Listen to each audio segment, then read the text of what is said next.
Muy buenas tardes, hermanos y hermanas. Bienvenidos nuevamente a este canal, su canal Pioneros Adventistas. En esta ocasión vamos a ver un video donde vamos a revisar el origen pagano de la Trinidad y la historia de este dogma y filosofía pagana e idolátrica. En el comienzo de la humanidad, posterior a el diluvio, los hijos de Noé se apostataron y se apartaron de su padre. Estas culturas comenzaron a desarrollar ciudades-estado, donde también se desarrollaron religiones. Al comienzo, como la religión de los egipcios, mostraba claramente la verdad de un padre que engendró a un hijo en el cielo para crear todas las cosas, como los tiempos del primer faraón Narmer, que creía en un dios llamado Ptah y en su hijo engendrado llamado Atum, por el cual Dios creó todas las cosas. Pero con el tiempo, tanto babilonios como egipcios se fueron degradando aún más por el pecado y la apostasía. Y eso los llevó finalmente a degradar completamente la revelación de la divinidad que habían obtenido por la voz de su padre Noé. Y también a través de Sem. Hoy por hoy, los cristianos y los adventistas están caminando por el mismo sendero de la apostasía, que los ha llevado a degradar la divinidad de la verdad bíblica del Padre y del Hijo para unirse con los antiguos paganos de Babilonia y Egipto en la creencia de una Trinidad. De esto nos habla Romanos capítulo 1 en los siguientes textos, desde el versículo 21 en adelante. Porque habiendo conocido a Dios, no le glorificaron como a Dios ni le dieron gracias, antes se envanecieron en sus discursos y su necio corazón fue entenebrecido. Profesando ser sabios, se hicieron necios y cambiaron la gloria del Dios incorruptible en semejanza de imagen de hombre corruptible y de aves y de cuadrúpedos y de reptiles. Por lo cual también Dios los entregó a la inmundicia, a las concupiscencias de sus corazones, a que deshonrasen entre sí sus propios cuerpos. Versículo 25.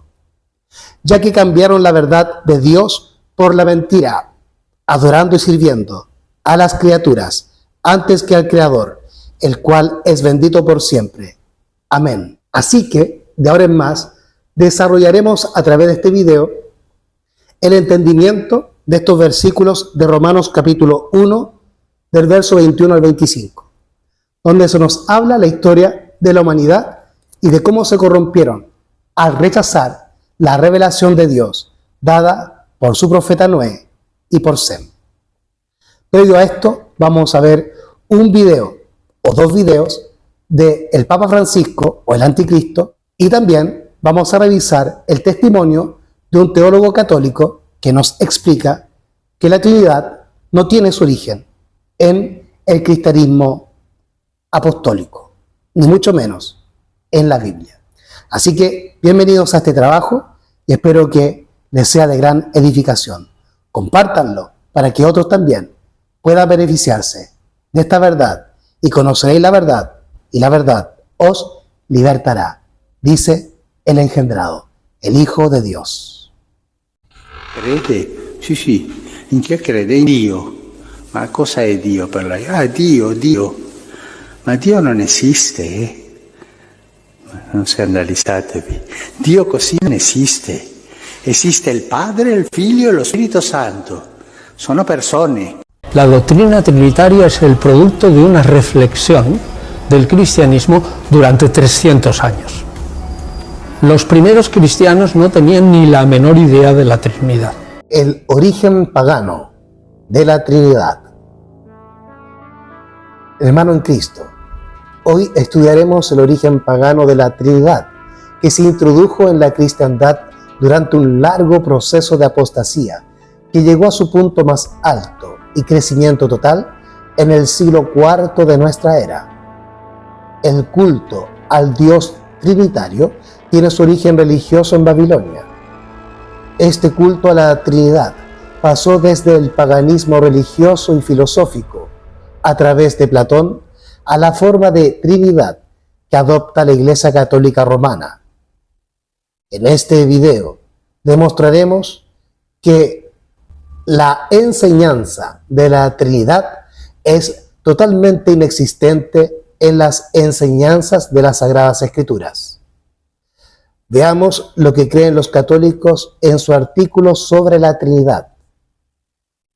Solemnidad de la Santísima Trinidad. La Trinidad es el término empleado para señalar la doctrina central de la religión cristiana. La verdad que en la unidad del Altísimo hay tres personas: el Padre, el Hijo y el Espíritu Santo. Estas tres personas, siendo verdaderamente la una distinta de la otra, y de este modo, en palabras del credo de Atanasio, el Padre es Dios, el Hijo es Dios y el Espíritu Santo es Dios. Y sin embargo, no hay tres dioses, sino uno solo. Todo este invento tiene su origen en la antigüedad, donde ya se adoraban a tres dioses paganos formados por el Padre, la Madre y el Hijo. Veamos los ejemplos más conocidos de la historia.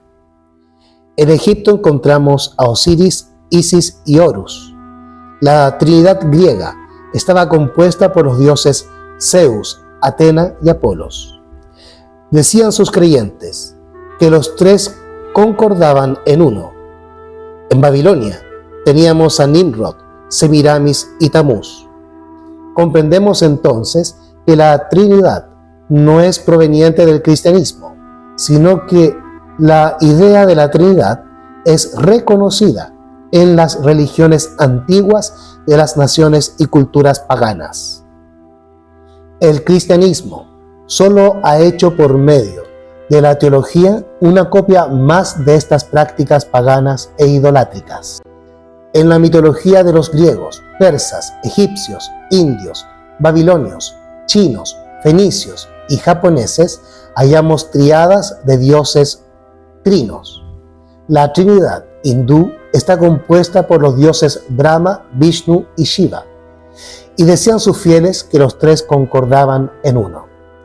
La Trinidad romana era formada por los dioses Júpiter, Venus y Mercurio.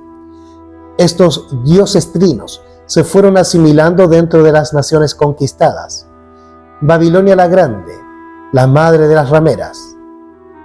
Isaías capítulo 48, versículo 20 nos dice el profeta: salid de Babilonia, huid de entre los caldeos.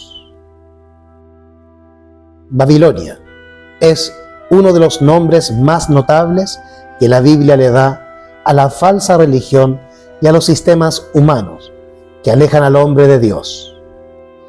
En el libro de Apocalipsis se dice de Babilonia que es una mujer ramera, cargada de multitud de pecados y ebria con la sangre de los mártires de Dios.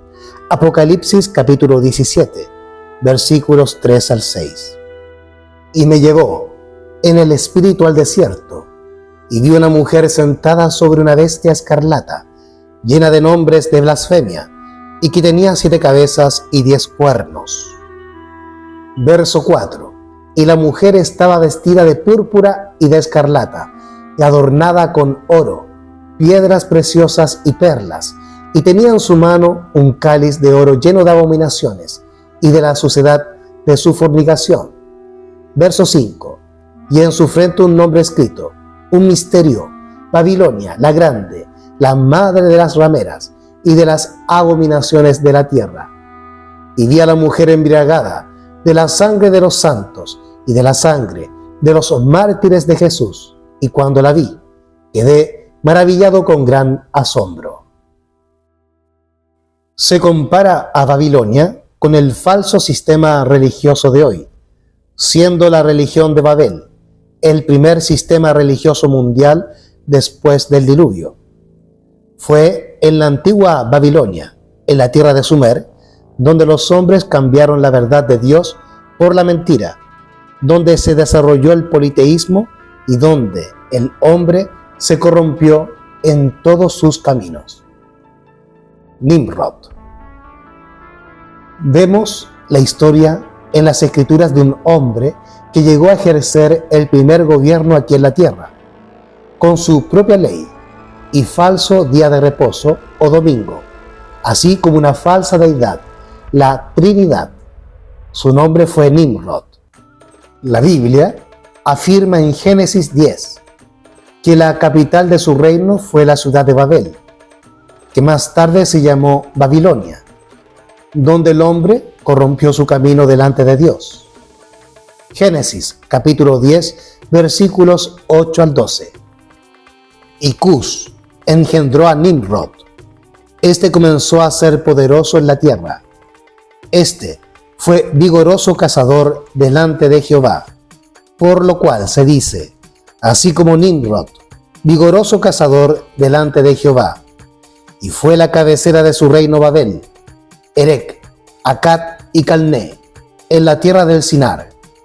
De esta tierra salió Asur y edificó a Nínive, y la ciudad de Rehoboth, a Calá, y Resén entre Nínive y Calá, la cual es ciudad grande. Nimrod fue un gran cazador, lo que hizo que él captara la atención y admiración de la humanidad, de manera que lo eligieron como su rey. En aquellos tiempos primitivos, donde la tierra estaba llena de animales salvajes y bestias ponzoñosas, la destreza de Nimrod era fundamental para lograr prestigio y renombre. Nimrod fue aquel hombre que dirigió la construcción de la ciudad y de la torre de Babel. Babel significa confusión y desorden, caos. Allí no solamente fueron confundidas las lenguas, allí la humanidad fue confundida y desviada, pues se apartaron de Dios.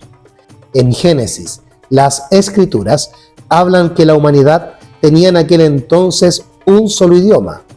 También que los hombres habían desarrollado una tecnología en el campo de la construcción que les permitió lograr la edificación de una gran ciudad. Ese adelanto arquitectónico pudo haber sido provechoso en todos los sentidos, pero lamentablemente ellos vieron en ese progreso tecnológico la posibilidad de desafiar a Jehová. Entonces creyeron que si construían una torre serían capaces de llegar al cielo.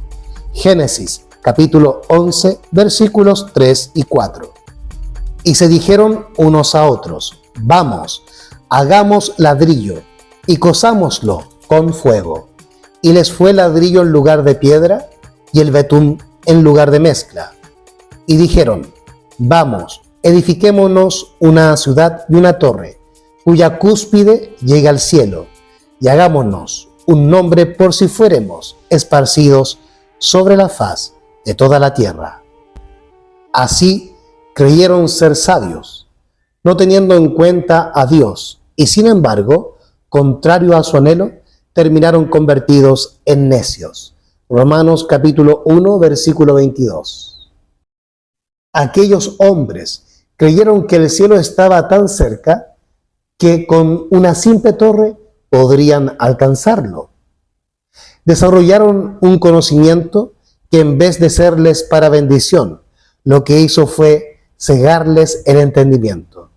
Las Escrituras enseñan que profesando ser sabios, se hicieron necios. Romanos 1, 21 al 25. Porque habiendo conocido a Dios, no le glorificaron como a Dios, ni le dieron gracias. Antes se envanecieron en sus discursos, y su necio corazón fue entenebrecido. Profesando ser sabios, se hicieron necios, y cambiaron la gloria del Dios incorruptible en semejanza de imagen de hombre corruptible, y de aves, y de cuadrúpedos, y de reptiles. Por lo cual también Dios los entregó a la inmundicia, a las concupiscencias de sus corazones, a que deshonrasen entre sí sus propios cuerpos, ya que cambiaron la verdad de Dios por la mentira, adorando y sirviendo a las criaturas antes que al Creador, el cual es bendito por siempre. Amén. Tan pronto Como apartaron a Dios de sus vidas, le dieron lugar a la idolatría, que consiste en adorar a las criaturas en lugar de adorar a su Creador. En aquella ciudad, el hombre cambió a Dios por los ídolos y desarrolló un sistema religioso y legislativo contrario a la verdad de la santa ley de Dios o la Torá. Todo esto fue ideado con el fin de confundir lo mayor posible a la humanidad que había decidido apartarse de Dios. Nimrod no solo se convirtió en gobernador de aquella ciudad, también llegó a constituirse en el fundador de la religión idolátrica de Babilonia. Nimrod argumentó que él era la encarnación del mismísimo Dios y exigió ser adorado como un Dios. En los siglos subsiguientes, esta misma costumbre sería imitada por los reyes de las distintas culturas. Nimrod, por lo tanto, fue el autor principal de toda esta confusión. Nimrod significa el que se opone a Dios y también rebelión. Nimrod fue quien hizo que las gentes se rebelaran contra Dios. El comienzo de su reino fue Babilonia. Más tarde fundó Erech y otras ciudades-estados cercanas a Asiria. Se distinguió como cazador, gobernante y constructor. Nimrod fue el promotor de la religión pagana de Babilonia, que el libro de Daniel le llamaría el continuo paganismo. Finalmente murió según cuenta la leyenda y su cuerpo fue cortado en pedazos y quemado, y los pedazos fueron enviados por varias áreas de la tierra por orden de Sem, el hijo de Noé, quien era rey de Salem. La muerte de Nimrod fue muy lamentada por la gente de Babilonia. Aun cuando Nimrod había muerto, la religión babilónica, en la cual él tuvo parte tan prominente, se desarrolló y continuó después de su fallecimiento. Al principio se creyó en una deidad encarnada, la cual era Nimrod, pero que con el tiempo fueron añadiendo otros dioses, degradando aún más en el politeísmo. Origen de la madre y el niño. En la antigua Babilonia surgió una leyenda por medio de la cual se decía que Nimrod, por ser un dios, se allegó a su esposa Semiramis y la embarazó, de quien nacería el niño conocido como Tamuz. Se decía que el niño que nació no era más que el propio Nimrod, reencarnado, y por eso fue conocido como el niño Dios, o Dios el Hijo. Se decía que ese niño era el Salvador del mundo, un falso Mesías o el Anticristo. Entendemos que esta es una versión torcida de Satán para desviar al mundo de la verdad, presentando una imitación degradada de la deidad y del Evangelio. Gálatas 1, 6 y 7. Estoy maravillado de que tan pronto os hayáis traspasado del que os llamó a la gracia de Cristo a otro evangelio. No que haya otro, sino que hay algunos que os perturban y quieren pervertir el evangelio de Cristo. La diosa madre y el Dios Hijo. Como vemos, esta falsa religión fue tomando verdades, pero las fue pervirtiendo en un culto falso, una imitación falsa convertida en la peor de las mentiras. La verdad de la venida del Mesías era algo que la humanidad ya conocía en aquellos tiempos, pues Dios se lo había revelado a Adán y a Eva, y también a sus descendientes, previo al diluvio. Sin embargo, se suplantó al verdadero Mesías por aquel niño Dios de la leyenda babilónica, apareciendo este falso niño Dios llamado Tamuz, que nace según la leyenda un 25 de diciembre, y es lo que el mundo celebra realmente en la pagana y falsa Navidad, el nacimiento del niño Dios, Tamuz.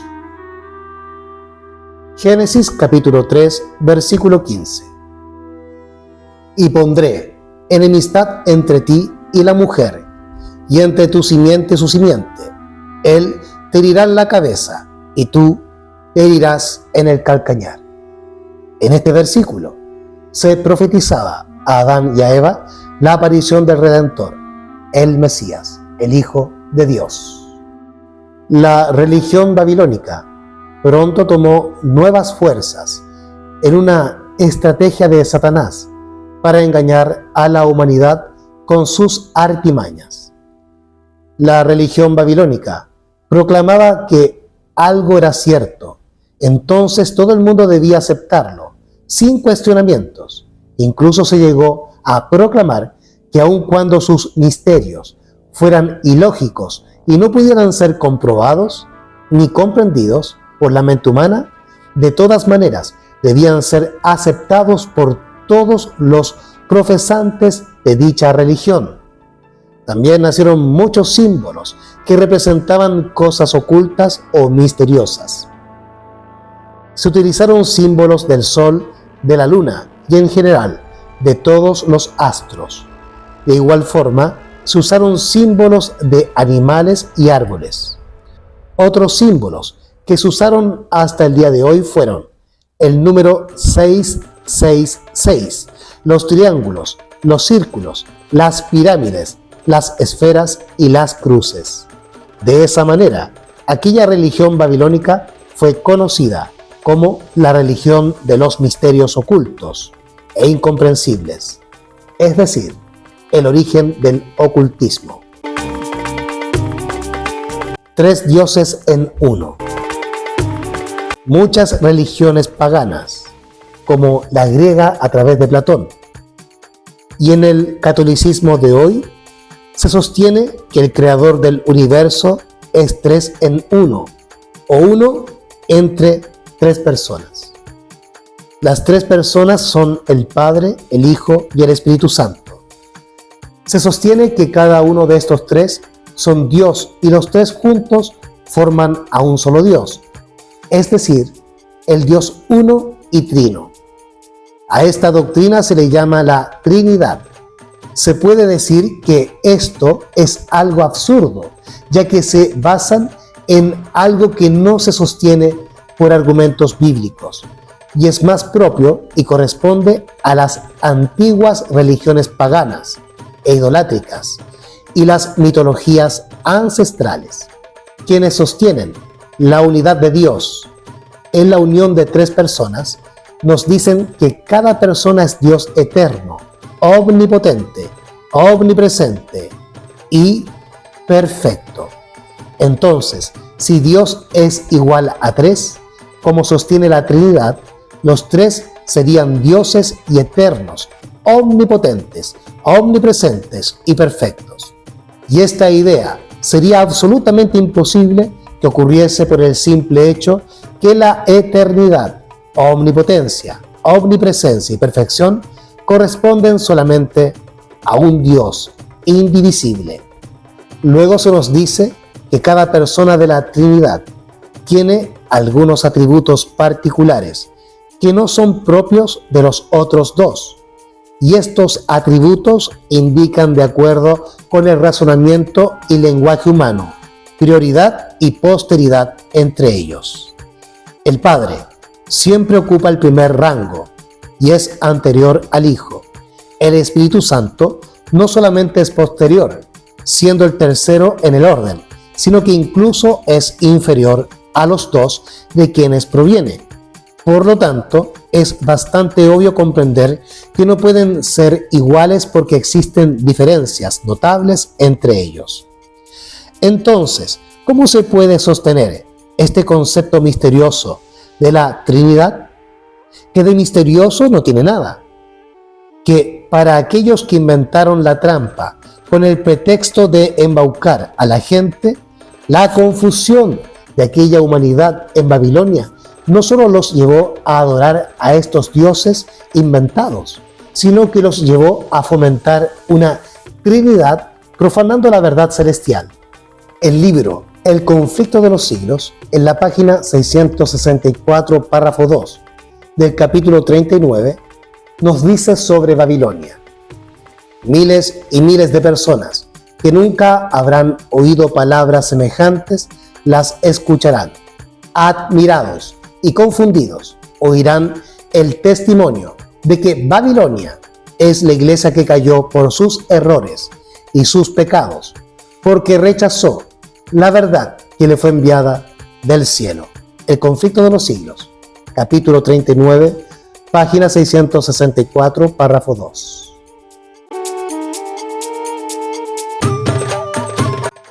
Cada uno de esos dioses era un dios.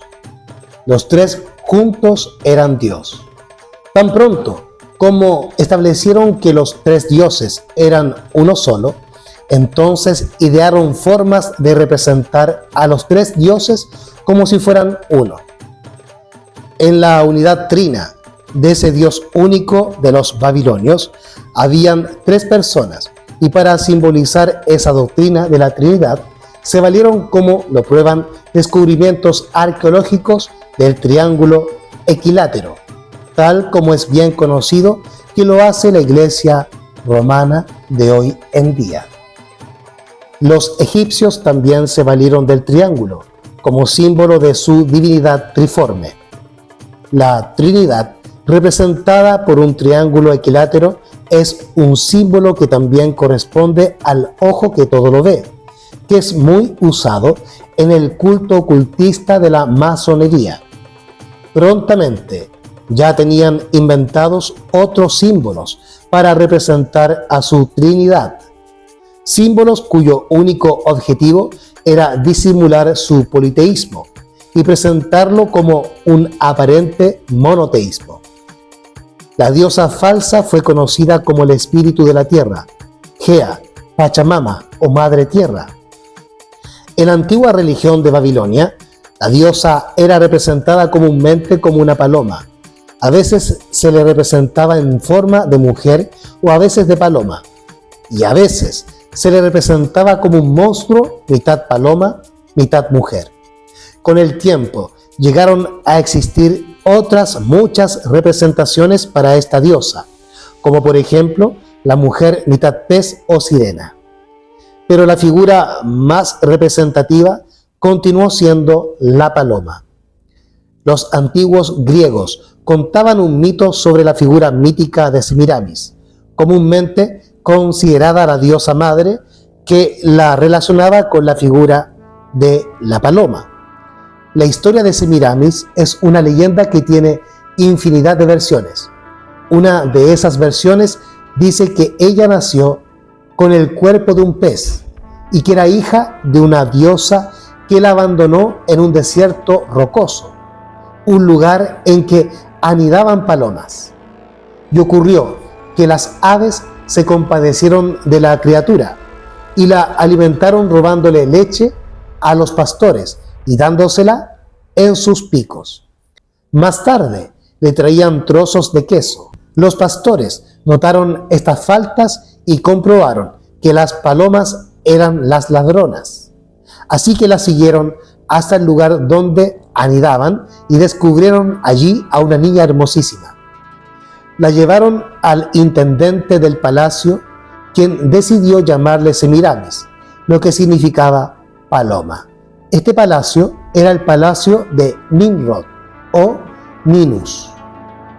Por lo tanto, se puede apreciar que la historia del diluvio tuvo un grandísimo impacto en el nombre que se le dio a la paloma, pues la paloma enviada por Noé regresó con una rama verde de olivo. Génesis capítulo 8, versículo 11. Y la paloma volvió a él a la hora de la tarde, y he aquí que traía una hoja de olivo tomada en su pico. Y entendió Noé que las aguas se habían retirado de sobre la tierra. Los griegos cuentan que Semiramis, convertida en paloma, se fue volando al cielo. Su pueblo la adora como a una diosa con forma de paloma. La representación de la diosa en forma de paloma también llevó a los paganos a identificarla con el aire. En el idioma caldeo, la misma palabra que se usa para aire también significa espíritu. De esa manera, los antiguos babilonios creyeron que la Trinidad estaba formada por un Dios Padre, un Dios Hijo y un Dios Espíritu, la diosa Madre. Lo mismo que vemos en la Iglesia Católica con la falsa Virgen María. Josué capítulo 24 versículos 14 y 15 nos dice: Ahora pues, temed a Jehová y servidle con integridad y en verdad, y quitad de en medio los dioses a los cuales sirvieron vuestros padres al otro lado del río y en Egipto, y servid a Jehová. Verso 15: Y si mal os parece servir a Jehová, escogeos hoy a quienes sirváis, si a los dioses a quienes sirvieron vuestros padres cuando estuvieron al otro lado del río, o a los dioses de los amorreos en cuya tierra habitáis, pero yo y mi casa serviremos a Jehová. La cuestión de la Trinidad ha sido un tema que ha provocado mucha confusión, tanto en el pasado como en el presente. Y esta confusión, por una parte, ha sido deliberada por los primeros obispos en el comienzo de la religión cristiana, y por otra parte, se cometieron muchos errores en su interpretación. Daniel 2 nos habla de la unión de la Iglesia Católica con el Imperio Romano al comienzo de la era cristiana. Daniel 2, 32 y 33. La cabeza de esta imagen era de oro fino, su pecho, sus brazos de plata, su vientre y sus muslos de bronce, sus piernas de hierro, sus pies en parte de hierro y en parte de barro cocido. Verso 40. Y el cuarto reino, Roma, será fuerte como hierro, y como el hierro desmenuza y pulveriza todas las cosas, y como el hierro que quebranta todas estas cosas, desmenuzará y quebrantará. Versículo 41. Y lo que viste de los pies y los dedos, en parte de barro cocido de alfarero y en parte de hierro, el reino será dividido, mas habrá en él algo de la fortaleza del hierro, según que viste el hierro mezclado con el barro cocido. Desde el principio, el objetivo que tenía el Imperio Romano al aliarse con la Iglesia era hacer que esta nueva religión fuera lo más parecida a la ideología romana con sus costumbres y dioses politeístas. Se debe hacer notar que la Trinidad nunca existió para los primeros creyentes y nunca la habían profesado. Revisemos algunos textos bíblicos que nos mostrará esta realidad. Proverbios 30, versículo 4. ¿Quién subió al cielo y descendió? ¿Quién encerró los vientos en sus puños? ¿Quién ató las aguas en un paño? ¿Quién afirmó todos los términos de la tierra? ¿Cuál es su nombre y el nombre de su hijo, si sabes? Juan 17:3. Y esta es la vida eterna, que te conozcan a ti, el único Dios verdadero, y a Jesucristo, a quien tú has enviado. Primera de Corintios, capítulo 8, versículo 6. Mas para nosotros solo hay un Dios, el Padre, de quien son todas las cosas, y nosotros en Él, y un Señor, Jesucristo, por el cual son todas las cosas, y nosotros por Él. Apocalipsis, capítulo 1, versículos 5 y 6. Y de Jesucristo, el testigo fiel, el primogénito de los muertos, y príncipe de los reyes de la tierra, al que nos amó y nos lavó de nuestros pecados con su propia sangre. Verso 6. Y nos hizo reyes y sacerdotes para Dios y su Padre. A Él sea la gloria y el poder por siempre jamás. Amén. Romanos 16, versículo 27. Al solo Dios sabio, sea gloria por Jesucristo para siempre. Amén.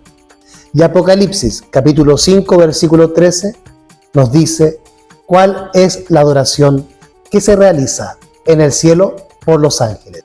Apocalipsis 5, versículo 13. Y oí a toda criatura que está en el cielo y sobre la tierra y debajo de la tierra y que está en el mar y todas las cosas que en ellos hay, diciendo: al que está sentado en el trono y al Cordero sea la alabanza la honra y la gloria, y el poder, por siempre, jamás.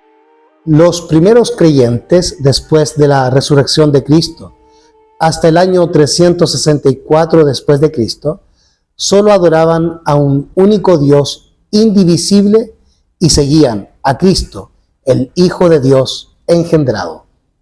La Trinidad se introdujo a la fuerza por esta alianza que hubo entre la Iglesia y Constantino. Tras el concilio de Laodicea, se celebraron muchos concilios, siendo el último de ellos el Concilio Vaticano II, que hasta nuestros días se sigue desarrollando.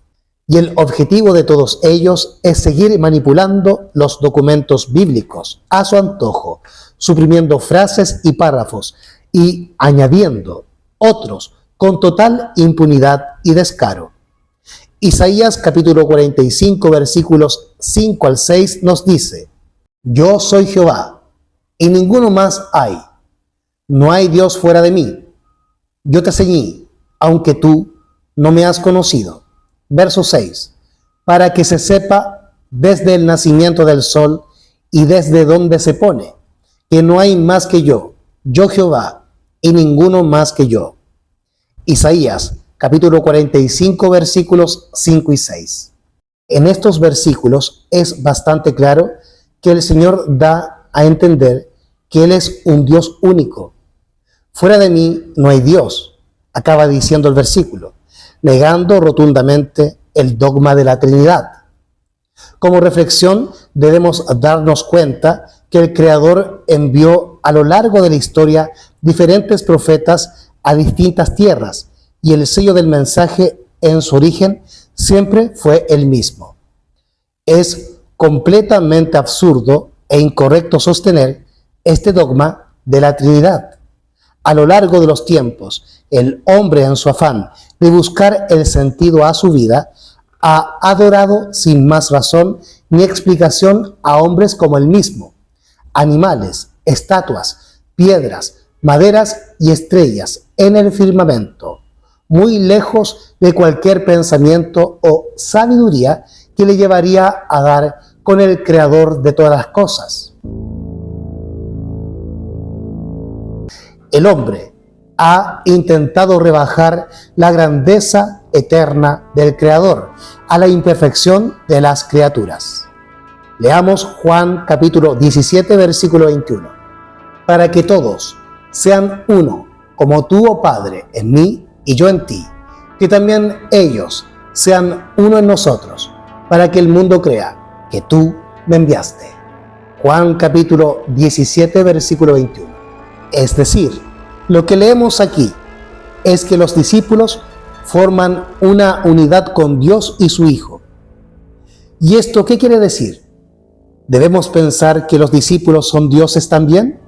O quizás lo que se debería entender es que cuando Cristo se refiere al Padre y al mismo unidos con nosotros, es la unión espiritual con la divinidad a través de ese Espíritu de Dios que es la naturaleza divina, haciéndonos parte de ella, como lo dice Pedro en 2 de Pedro capítulo 1, versículos 3 al 4, donde leemos: como todas las cosas que pertenecen a la vida y a la piedad, nos han sido dadas por su divino poder, mediante el conocimiento de aquel que nos ha llamado a gloria y virtud. Verso 4, por medio de las cuales nos ha dado preciosas y grandísimas promesas, para que por ellas fuésemos hechos participantes de la naturaleza divina, habiendo huido de la corrupción que hay en el mundo por la concupiscencia. Segunda de Pedro, capítulo 1, versículos 3 y 4. En cuanto a la idea de formar parte de Dios, tanto Jesús como otros personajes bíblicos, de ellos no tenemos ningún argumento para defender la Trinidad y el politeísmo, sino más bien nos hablan de aquel que está con Dios y en Dios, formando parte de un camino y de la congregación de los santos, participando por ese espíritu del colectivo celestial compuesto por el Padre, su Hijo y los ángeles, que son llama de fuego y espíritus ministradores.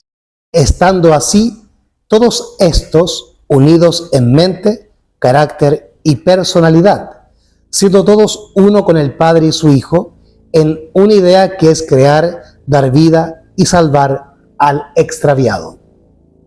No hay dudas que el paganismo romano influyó sobre la doctrina de la Trinidad. Jeremías capítulo 10, versículo 2 al 5 nos dice: Así dice Jehová, no aprendáis el camino de las gentes, ni de las señales del cielo tengáis temor, aunque las gentes las teman, porque las costumbres de los pueblos son vanidad, pues cortan el leño del bosque con el hacha, es obra de manos de artífice, lo adornan con plata y oro, con clavos y martillo lo afirman para que no se mueva. Verso 5. Erguidos están como palmera, pero no hablan. Necesitan ser llevados porque no pueden andar. No tengáis temor de ellos, porque no pueden hacer mal, ni para hacer bien tienen poder. Nadie puede negar que estas creencias y costumbres paganas fueron adoptadas como parte más de la religión cristiana y actualmente hoy se practican, igual como las que profesaban los antiguos paganos en antaño. Para comprender mejor este hecho de la adopción, veamos un esquema de las trinidades que han existido en la historia humana. 1. La triqueta celta, símbolo antiguo de origen celta, cuya antigüedad es datada alrededor de 5.500 años, cuyo nombre proviene del latín y significa tres esquinas. Este símbolo celta tiene varios significados, todos relacionados con la importancia del número 3 o triqueta, llamada también triquel, que simboliza la feminidad del universo, la mujer como generadora de vida a través de los tres estados de edad, según las creencias célticas. Representaba la triple dimensión del universo. La tríada celta representaba, por lo tanto, el concepto de las tres etapas cíclicas del ser humano: vida, muerte y reencarnación, y del mismo modo a su estado físico, mental y espiritual. En lo relativo a la naturaleza, algo muy importante para la cultura celta y sus creencias, la triqueta celta representaba sus tres elementos: tierra, agua y aire. Este símbolo celta, que tras ser conquistado por el Imperio Romano, la Iglesia Católica se apropió de ella y le otorgó un nuevo significado más acorde con sus creencias: Padre, Hijo y Espíritu Santo. Y es por esto que este símbolo es conocido también como la Trinidad celta, y hoy por hoy es usado increíblemente por la Iglesia Adventista del Séptimo Día, como lo vemos en este libro sobre la Trinidad, que es vendido en las librerías adventistas. Trinidad hinduista. Brahma, el Señor. El hinduismo es la tercera religión del mundo después del cristianismo y el islamismo. Pero a diferencia de estos, que tienen fieles en muchos países, se practica mayoritariamente en la India, donde nació hace 4.000 años en el Valle del Indo. Para los hindúes hay un dios Brahma, supremo creador del universo, que puede ser encontrado tanto en los seres vivos como en las cosas inanimadas. De este ser emanan una serie de deidades que representan uno o más aspectos suyos. Según el hinduismo, es el Señor de toda la creación y está por encima de la adoración humana y tiene dedicado muy pocos templos. Se le representa con 4 caras orientadas hacia las 4 direcciones del espacio, porque es el creador del universo. Originalmente tenía 5 rostros, pero Shiva destruyó el 5.º rostro porque Brahma le ofendió. En sus 8 manos sujetan los 4 Vedas, que representan el conocimiento, un collar con forma de rosario, que significa el tiempo, y un recipiente con agua, que representa la fertilidad. y un instrumento para los sacrificios, ya que el mundo fue creado mediante el sacrificio. Brahma aparece sentado sobre una flor de loto, que simboliza la creación, y un cisne o ganso, que representan la sabiduría. Vishnu, el preservador, es el Dios encargado de preservar la vida y a todos los hombres. Se le representaba bajo reencarnaciones distintas, llamadas Savatara, las cuales dos de las más representativas son la de Krishna y Rama, y se les asocia con el amor altruista, lo cual induce a pensar que su culto podría derivar de otro destinado a un antiguo héroe erótico, con una mano sujeta a un disco solar o una masa dorada, que representa los elementos de la fuerza de la naturaleza, de los que se derivan los poderes físicos y mentales. En la otra mano sostiene un caracol marino que simboliza el sonido del Om, que emerge de la creación. Su ojo izquierdo es oscuro y simboliza la noche, mientras su ojo derecho es claro y representa el día. El sol emerge de su boca y su vestido está compuesto de llamas de fuego, y en su cinturón aparece el arco iris, y las nubes son el cabello de su cabeza. En su representación avatar como Krishna es de color azul, el color del infinito. Vishnu se apoya sobre 1000 cabezas de serpientes y su esposa, Lakshmi, es la diosa de la fortuna y aparece bajo sus 10 encarnaciones bajo una forma simbólica. Shiva, el destructor. El dios de la destrucción es también conocido como dios del tiempo, y en él convergen, y en él se resuelven todos los extremos. Se le considera responsable tanto de la creación como la destrucción, así como de la no creación. El comienzo es el fin, y el fin es un nuevo comienzo. Aparece danzando dentro de un círculo de fuego que significa el eterno movimiento del universo, reconciliando las fuerzas opuestas de la oscuridad y la luz. La danza representa la destrucción del mundo y el cosmos para que puedan ser renovados. El culto a Shiva es uno de los más populares entre los hindúes. En su honor se realizan prácticas y penitencias ascéticas, entre las que se destacan el yoga y la renuncia. Shiva tiene 3 esposas, Durga, Kali y Parvati.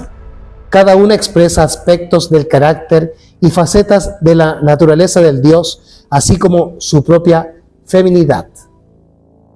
La Trinidad en diferentes culturas. En Egipto encontramos la Trinidad compuesta por Horus, Osiris e Isis. La Trinidad hindú, Brahma, Shiva y Vishnu. En el budismo, Buda, Dharma y Sangha. En Babilonia, Anu, Enlil y Enki. En Caldea, Sin, Ishtar y Shamash. En Fenicia, El, Asera y Baal. En Persia, Hormuz, Mitra y Arimán.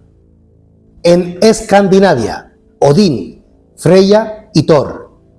La Trinidad romana, compuesta por Júpiter, Minerva y Apolo. Y en Grecia encontramos a Zeus, Atena y Apolos. Y la Trinidad céltica, compuesta por la triqueta, o las 3 esquinas. El significado del símbolo del nudo de la Trinidad. El nudo de la Trinidad, llamado triqueta, es uno de los elementos más conocidos del pueblo celta. Los cristianos usaron el símbolo representando la Santísima Trinidad, aunque otros pueblos adoptaron este elemento a sus propias creencias. El nudo o triqueta celta de la Trinidad consiste en 3 esquinas. Algunos diseños también incluyen un círculo en el centro. La historia de este símbolo.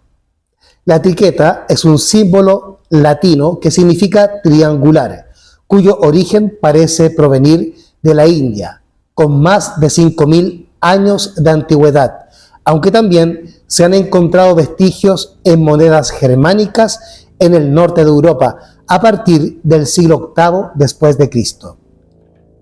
La triqueta, más tarde llamada también triquel, es un símbolo de origen indoeuropeo que alude a la triple dimensión de la deidad femenina.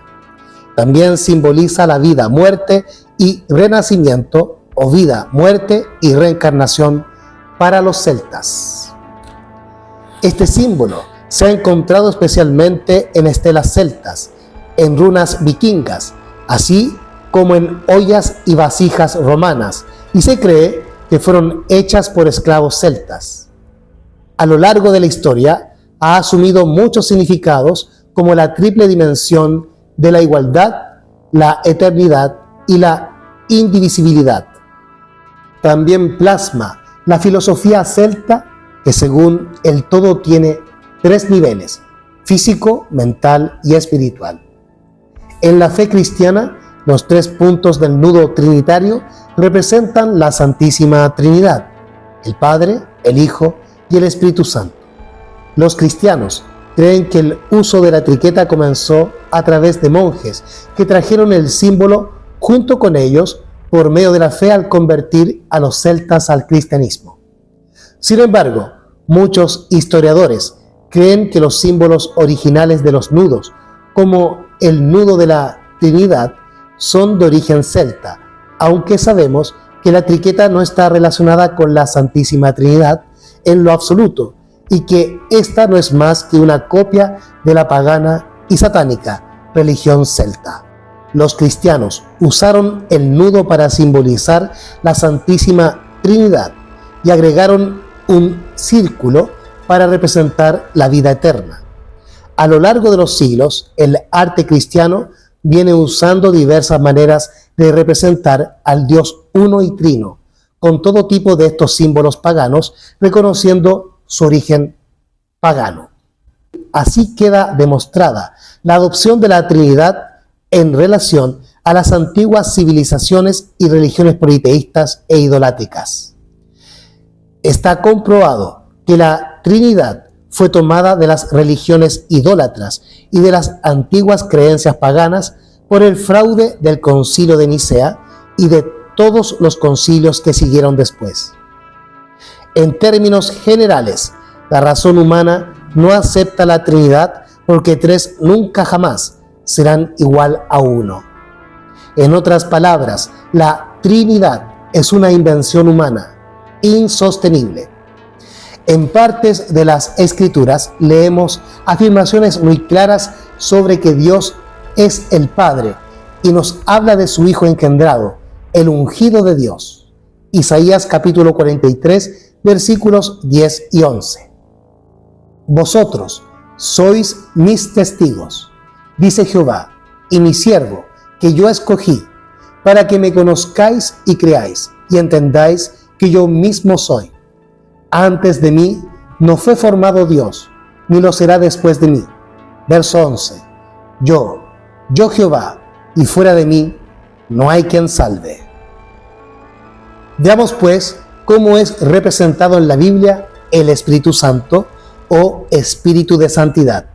Vamos a Hechos de los Apóstoles, capítulo 11, versículo 24. Porque era varón bueno y lleno del Espíritu Santo y de fe, y mucha gente fue añadida al Señor.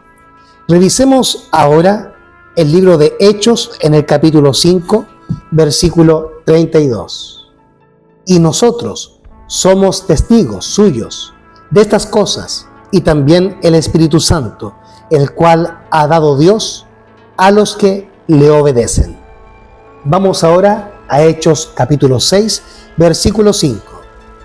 Y lo dicho agradó a toda la multitud, y eligieron a Esteban, varón lleno de fe y del Espíritu Santo, y a Felipe, y a Prócoro, y a Nicanor, y a Timón, y a Parmenás, y a Nicolás, un prosélito de Antioquía. Veamos ahora lo que nos dice Pedro referente al Espíritu Santo en 2 de Pedro, capítulo 1, versículo 21. Porque la profecía no vino en tiempo pasado por la voluntad del hombre, sino que los santos hombres de Dios hablaron siendo guiados por el Espíritu Santo. En Lucas, capítulo 1, versículo 41, leemos lo siguiente. Y aconteció que cuando oyó Elizabeth la situación de María, la criatura saltó en su vientre, y Elizabeth fue llena del Espíritu Santo. Mas el ángel le dijo: Zacarías, no temas, porque tu oración ha sido oída, y tu esposa Elizabeth te dará a luz un hijo, y llamarás su nombre Juan, y tendrás gozo y alegría, y muchos se regocijarán de su nacimiento, porque será grande delante del Señor, y no beberá vino ni sidra, y será lleno del Espíritu Santo, aún desde el vientre de su madre. Lucas capítulo 1, versículos 13 al 15. Como hemos visto a través de estos ejemplos bíblicos, el Espíritu Santo no es un tercer Dios, como afirman muchos en la cristiandad apostatada.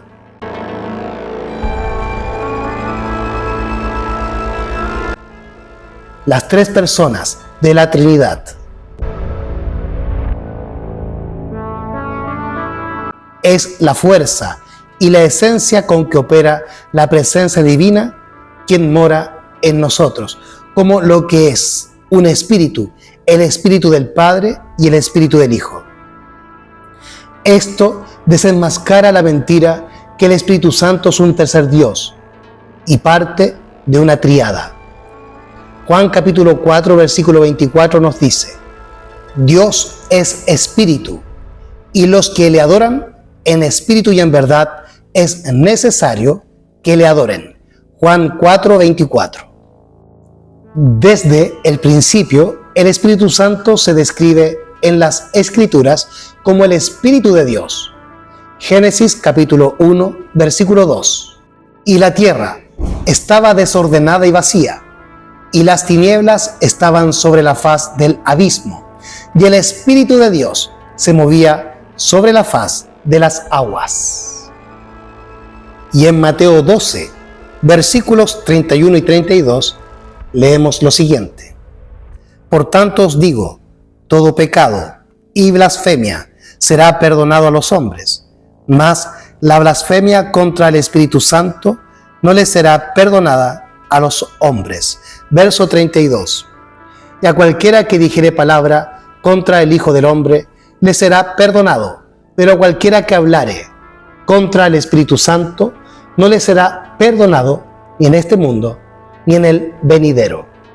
En estos versículos se nos advierte en relación al pecado contra el Espíritu Santo, que es puntualmente atribuirle al Espíritu de Dios una acción satánica, pero también es rechazar la verdad tal cual Dios la ha revelado a través de sus santos profetas y apóstoles.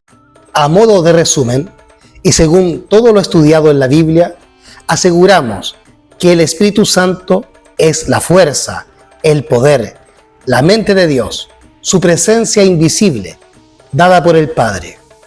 Así que el Espíritu Santo es la presencia de nuestro Creador, Jehová, y Él se manifiesta en nosotros por su Espíritu, para darnos vida, sabiduría y entendimiento, como lo leemos en Job capítulo 33, versículo 4, donde se nos dice: el Espíritu de Dios me hizo, y la inspiración del Omnipotente me dio vida.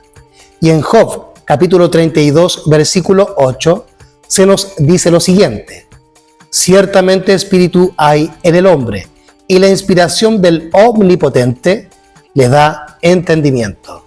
Salmos capítulo 139, versículos 7 y 8 nos indican que el Espíritu Santo es la presencia de Dios.